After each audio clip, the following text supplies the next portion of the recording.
Now, once you've finished your state required classes, there's going to be the next step, which is actually sitting for your state exam. Now, we're going to use California again, so this is California specific, but the process is the same in general, but this kind of gives you a very specific example with California. The first step is you're going to have to apply to A, take the exam, and B, the second thing you are applying for is to actually get your license. So those are two separate things. You're going to have to schedule your exam, and then you're going to have to go sit for it, meaning taking it at a proctored location, and then you're going to get your results, whether you passed or not. Now, in California specifically, it is an in-person exam, which they watch over you, just to make sure that everybody is only looking at their own paper or their own screen. I think now they're using computers.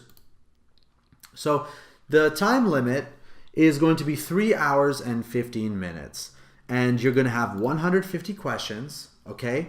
And those will all be multiple choice. So you can usually narrow it down pretty nicely. And then you'll need a 70% or more to pass. Doesn't matter if you just get 70. Doesn't matter if you get 95. 70 plus. It's either pass or don't pass. Nobody will ever ask what you got exactly. Doesn't matter.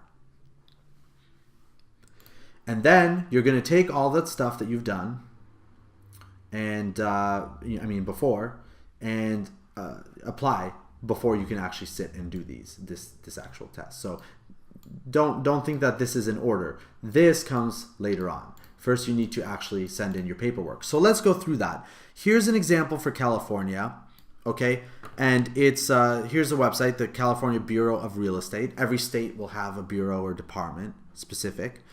And it shows some directions for finishing the combined salesperson and license application process. Now, remember I said it's a combined thing, and that's true. So here you can actually do it as one form. And you're going to also have to get fingerprinted. It's just part of what you have to go through to get your real estate license. So what you need to do is go ahead and go to a live scan. Take this form with you right here, okay? And it's all filled out showing exactly what it's for. You know, it's for your real estate license. It has codes on it and stuff specific to this. And take this to a live scan. And here's some directions.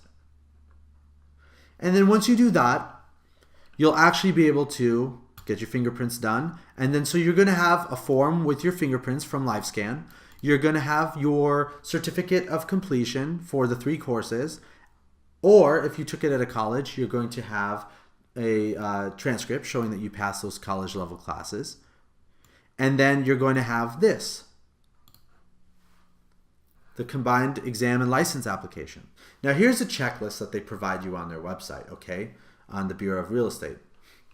And then here's the actual beginning of the application. So you can see here, it kind of, asks you a lot of different questions, shows you the fees required.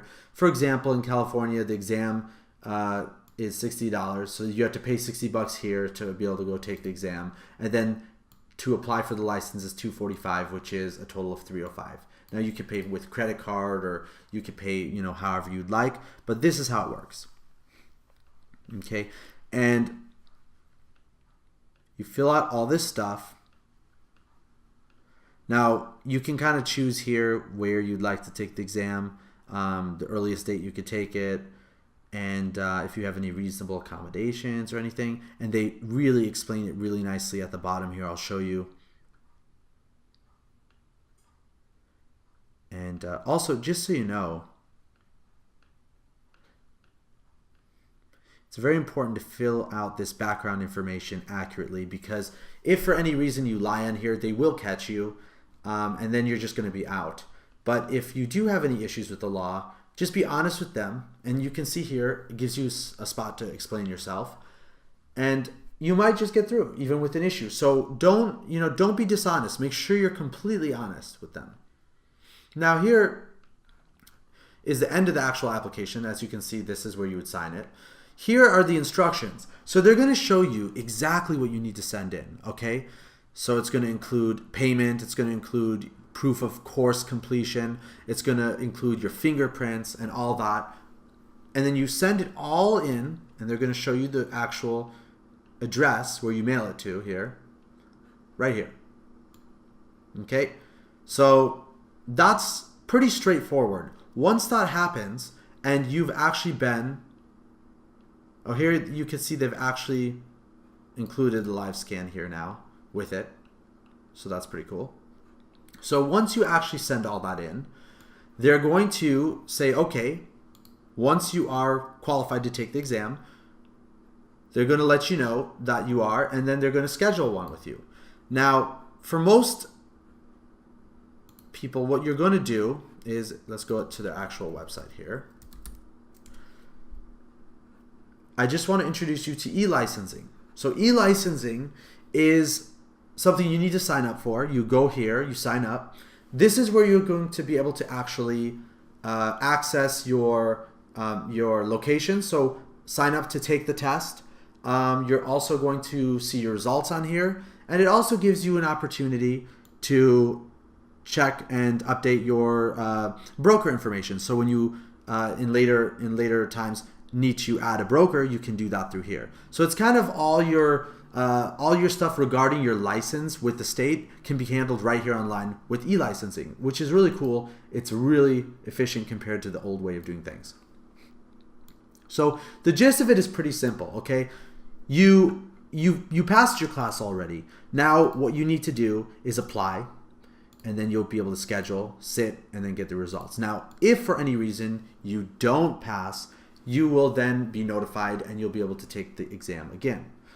And if you do pass, then they will let you know. And once you have passed the exam and your application has been approved, then you will actually get your license mailed to you, which can take, up to a month, which is not fun. But that is just part of it. And once you get that application done, get the exam done, and you actually have your license mailed to you and it's in your hands, then at that point, you will actually be able to go and start shopping for a broker.